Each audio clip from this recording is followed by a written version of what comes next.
When Eve stepped out from under the authority and protection of Adam, she was vulnerable and she fell.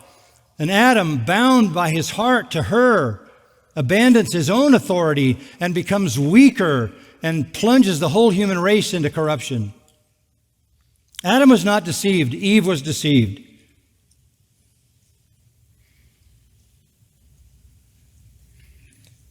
If we stay in the order that God has designed us, everybody flourishes. Men and women, by the way, as a result of the fall, are equally sinful. Adam needed Eve so much, he sinned willfully.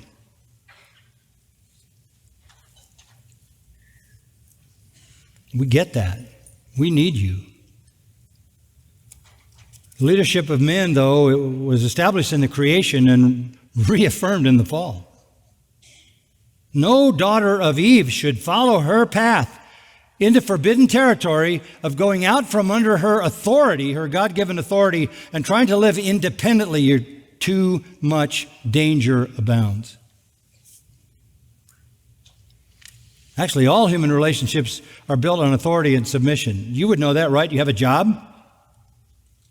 You get it, right? Authority and submission, somebody's in charge. Women are saved, go back again, by bearing of children. Literally in the Greek, begetting children. This is the woman's high calling.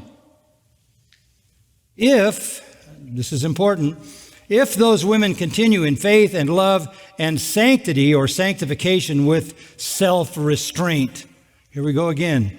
Women are constantly being told, get a grip on yourself, be submissive, subject yourself, have some self-restraint, because the impulse of your fallenness is to overpower your husband.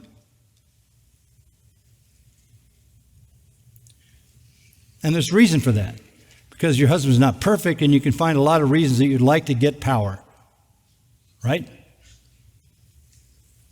A woman's high calling is to save herself from the stigma of the fall. She led the race into sin by being deceived. How does she reverse that? How does her life count for something good when it was a woman who led the whole race into sin?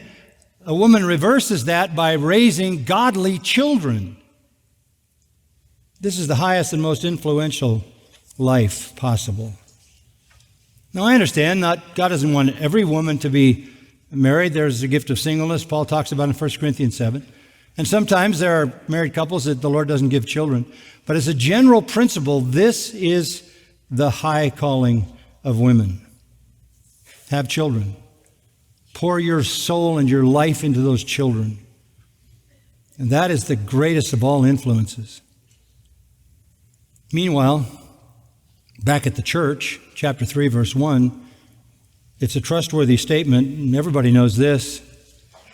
If a man aspires to the office of overseer or pastor, elder, it's a fine work he desires to do. Meanwhile, men are in charge of the church.